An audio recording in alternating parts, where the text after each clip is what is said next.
Before we get into the episode, I am thrilled to announce that the EntreMD Business School is open for enrollment. The EntreMD Business School is the only school of its kind for physicians who want to build 6, 7, and multiple 7-figure businesses. Over the last 2 years, we have had hundreds of doctors go through the school with unbelievable results. Some of them run brands, some of them run private practices, some of them are coaches, some have other kinds of service-based businesses or product-based businesses. And we've had people come in and cross the 6-figure milestone, cross the 7-figure milestone, cross the multiple 7-figure milestone.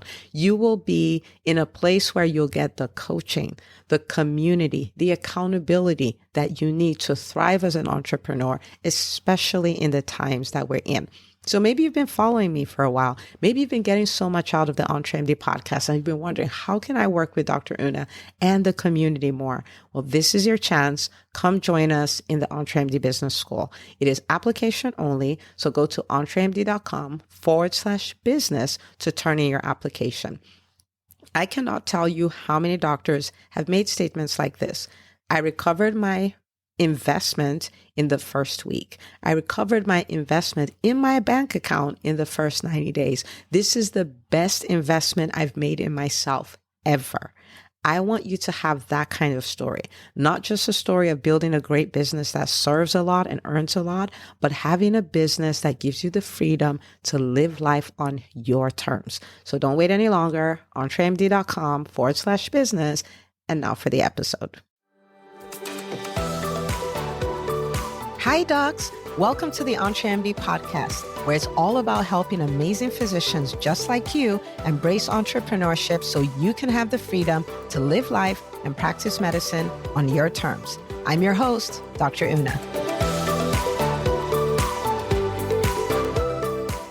Well, hello, my friends. Welcome to another episode of the EntreMD podcast. I am super pumped to be in your ears as always. And thank you so much for listening. I hope that you're finding that this podcast is exactly what we designed it to be, which is a free MBA for all physicians. So today we're going to be looking at something that I think is so critical because it is something that has the potential to completely stop you from building the business that you set out to build in the first place. And that is really feedback. Now, feedback is something that is almost like a double-edged sword in a way, in the sense that in order to build a really successful business, in order to continue to serve your patients and clients at the highest level, in order to continue to innovate, to get better, to get your people results faster, cheaper, quicker, things like that, you are going to need feedback, right? You are going to need to look into how your systems are working. You're going to need to look into the perception your clients have about your brand and all of those things. But for many entrepreneurs, your business is almost like your baby, like one of your kids. Is something that is very personal. And so sometimes it's hard to take the feedback, right? Like, sometimes we misinterpret it to mean something that it doesn't. We make stories around it. And I think the most dangerous thing is that sometimes we allow it stop us, right? Like, so you hear some kind of feedback is negative feedback, and then you decide, well, I'm not going to dream as big, or I'm not going to try to do this as well, or what I'm doing is not working, so I'm going to stop. And those are all dangerous. They're all, like it would paralyze you. And this is not what we want. And so today I want to talk about 2 kinds of feedback to ignore, to completely ignore. And I want to start off by saying we don't ignore people. We do not hate people. We do not write people off.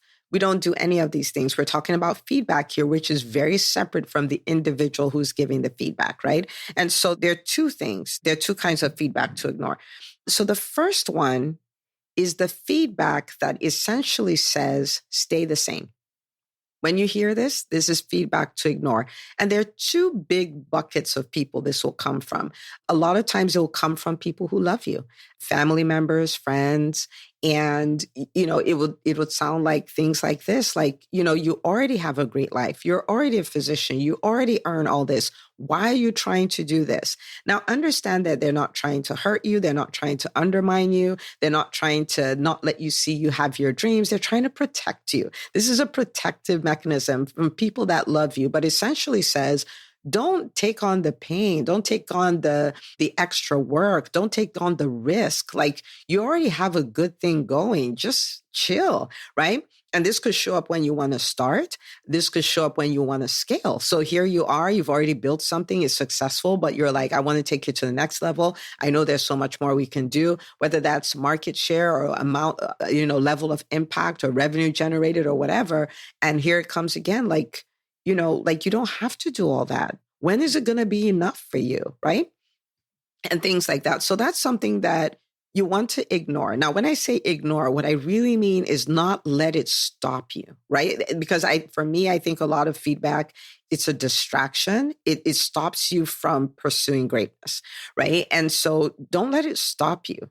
Okay. Now, having said that, you're not discarding the feedback, right? And so sometimes people will say, well, I don't want you to do this because then your family will suffer, right? And then you can look at it, well, if I take on this for the initial phase, is going to require more of my time. So what do I need to do about that? I can build a team who help me, with my business and help me with my family as well. And so that the time that I do have with them is very, very meaningful. And, kids will forgive you. They really will. Like, if you make out time for them, they can understand that. And you can decide, well, my kids are a little older, I'm going to do business with them. Right. And so it's not as though I do this business thing and then I have my family time. It's like I'm doing all of these things together. And so you listen to it, you're going to filter it. Right. But you're not going to let it have the impact of making you stop. That's what we're trying to avoid. So that's one group of people. The other group of people, believe it or not, are your clients, some of your best clients, and they would wish, some of them. Okay. And remember, we don't have an issue with the individual. I'm just trying to show you the feedback and what it can do to stop you. They will want you to stay small. I remember when, I started my private practice, we're doing really well. And, people were enjoying the service that they were getting. And one of my patients told me this to my face. Again, people give you this feedback because they love you. They don't hate you, right? But you need to listen to it and then move on. Okay. And she said, Dr. Una, I know this is bad, but I pray you never grow. This is what she said to me. This was probably somewhere between my first and third year in practice. It's like, I pray you never grow. I'm like, wow, why would you say that? Because if you grow, then you bring on other doctors and you get busier and you won't have as much time for me and all of those kind of things. Now, again, remember what I said about you filtering it, right? So filter, okay, so the perception is we won't have time for them. The impression will be too busy. So how can we build it bigger, but still leave that one-to-one feel, right? Still leave that feel like you're not a number, right? And, we care for you and all of those kind of things. Now, am I going to stay small? I'm not going to stay small. Like, you can't, planning to stay small as an entrepreneur who's just starting is a recipe for disaster, right? And so I was like, we're going to grow and I'm going to make sure that, people still feel they're part of something and they're known, they're not a number. So I've taken that feedback and I've done something with it. But other than that, I'm ignoring it. Ignoring it. And so, and that's happened in, probably every business that I've ever run. When you try to grow, you try to scale, there'll be people who are like, no, I don't want that. You know what I mean? And so you need to know that that's not something that you can hold on to, because if you do, then you're not going to grow. Right. And so that's number one. Right. So again, they're coming from a helpful place. And so we don't judge people, but you're just going to leave that feedback alone and you're going to go, you take what you can out of it, but for the most part, ignore it. Right. Okay. So that's number one. Number two is feedback that essentially says your service is no good. Okay, well, I worked with you. You didn't help me. You're a doctor. You didn't do anything for me and all of those kind of things. Are we going to put a filter through it? Yes, we're going to put a filter through it. And so if there are things to learn, we will learn them. But a lot of times you need to understand that there are so many reasons why somebody will say this. There's so many reasons. Some of the reasons could be the person is having a bad day. Okay. The person is having a bad day. Some of the reasons could be unmet expectations that you never offered, right? Like you never offered anything like that, but that person had that expectation. You didn't meet it. Okay. That person may just be saying it to hurt you, right? Like they're annoyed and they want to hurt you and they haven't figured out how to do it. And they just, come after your business and stuff like that. Some of them are people who don't believe in what you do. And so they're not your ideal client anyway, right? Like they're not your ideal client. What they don't believe in what you're doing. And let me give you examples of these. Okay. So I remember when I first started my private practice, I had a patient who, we took care of her. Her kid had a chronic illness. We started the evaluation process and all of that really served her well. But, she was annoyed. She was annoyed by something. I don't know what it was. And then she went on, Google, left a 1-star review, like our process took a little longer than she would have thought. It wasn't a long process and all of this stuff.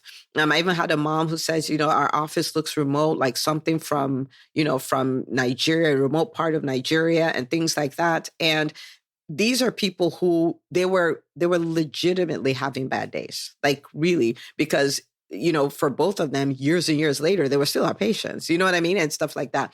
And they would tell us to our face how amazing we are, but, then left that 1-star Google review. And so, it's like, okay, right?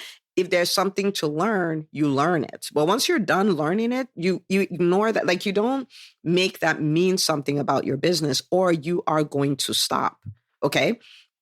When it comes to unmet expectations, for instance, in the EntreMD Business School, the EntreMD Business School is a group program, right? And it's done that way because I believe in the power of community, especially for physician entrepreneurs. So for entrepreneurs in general, community is everything, right? But for physicians, we do not have enough examples of what is possible. So to be in a community of physician entrepreneurs who are killing it is a whole education in itself, right? Okay, so it is a group program. It's not a one-on-one program. And somebody could be mad at me because they're not getting one-on-one time.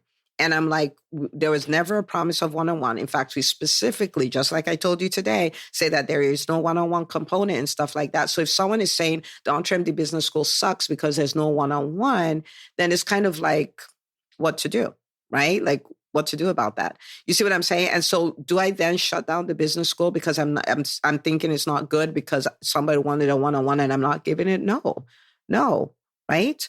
None of that. Okay. Sometimes it's just because, people don't believe in what you're doing. And so, for instance, for what I do in EntreMD, there are people who think that when physicians go to entrepreneurship, they've gone to the dark side, right? And if somebody like that comes across my podcast or someone that comes across the EntreMD Method book, like when you think about the EntreMD Method book and it has a 1-star review, you have to ask yourself a question, right? Like it's not the best book on the planet. But it's not a 1-star book, right? And so the question is, will I then not write another book? Will I then not promote the EntreMD Method book because someone left a 1-star review on it? No, I'm not going to do that. Like if they wrote something, I can look at it and filter and learn from it. But for the most part, I'm going to ignore it and keep going, right? And so these are kind of the things that I want you to be thinking about, because the thing about feedback is, especially in the early stages, and I think it's for a really long time, it does hurt. It does have a sting to it, right? But you need to filter, take what you take from it, and then ignore the rest, right? Because if you have that chatter, if you're walking around with every 1-star review in your head, if you're walking around with every time someone's told you, well, I don't like what you do anyway, it didn't help me, or I don't believe you should be doing what you're doing, or, people walking around and they're saying that, you shouldn't grow this bigger, you shouldn't dream bigger, you shouldn't do any of that. It will cripple you. It will stop you, right? At the end of the day, most people who have businesses that are mission-based, right, which is most physicians, I want to do this because I want to help people. You want to keep the people that you'll help at the forefront of your mind, right? And you want to be relentless in your commitment to serving them at the highest level, to grow your capacity to serve them, to grow your capacity to get them results, to grow your capacity to serve even more people, right? Like you want to grow in that. You can't walk around with all of this stuff, right? So you want to stay laser focused on what it is you're there to do as an entrepreneur, laser focused. Now, these things will come. The feedback will come, the quote unquote negative feedback will come. But as it comes, I want you to see it as an opportunity to learn something and maybe make a tweak. And then when you're done with that, throw away the rest. Don't walk around with it. If you made a mistake and that's the reason why you had that feedback, correct the mistake and keep it moving. Okay. But understand that the price for greatness is pain, part of the pain we have to embrace is the pain of negative feedback.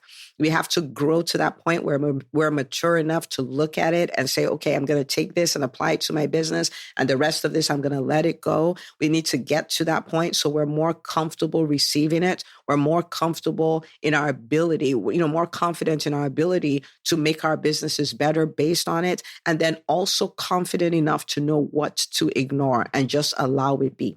But remember where I started from. We don't hate people. We don't, we don't despise people. We don't write off people. We don't do any of that. They're just doing what people do. But please understand, you want to chase after what you're chasing after. It is so easy to criticize. It's so easy to say, oh, this person's not doing anything right or anything like that. It's so easy for people to say that. But as the entrepreneur, you need to be committed to your target. You need to be committed to your goal. You need to be committed to helping the people you're wired to help. You need to be committed, right? And so when those things come, you take it, you adjust, and you keep going. You don't let it stop you, okay?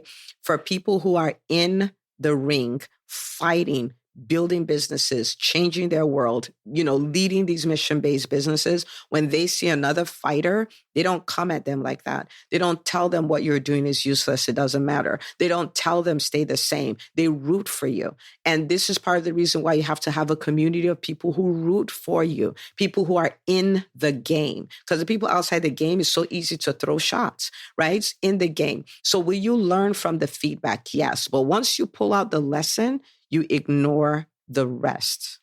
You ignore the rest, okay? So I recorded this because I know that getting feedback can be really hard. I remember when I got my very first 1-star review, I almost died, okay? And I was like, what is the point? I was sad for 3 days, like 3 days straight, right? But there's a different way to deal with that as somebody who is an entrepreneur, who is an Olympian, who is a business athlete, who is somebody who has a commitment to change their world, and they're just going to follow that, right? And so this is the way to handle that. Okay, this is the way to handle that.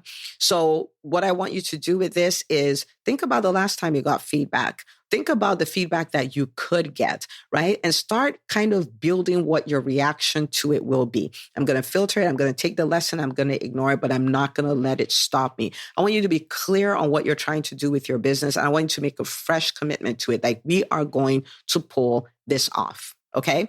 All right. So this is one of those episodes that, hey, if it was helpful for you, I want you to send me a PM or a DM and, on Instagram or Facebook and say, Dr. Una, that is exactly what I needed. Now I know how to respond to these things. Okay.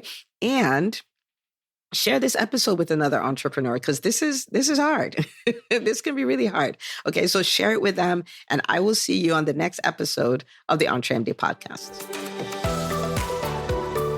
Hey, if you love listening to the EntreMD podcast, I want to invite you to join EntreMD On Demand.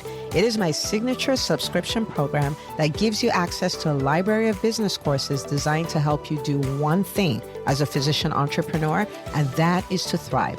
Just head out to entremd.com/on demand, and I'd love to have you join us. See you on the inside.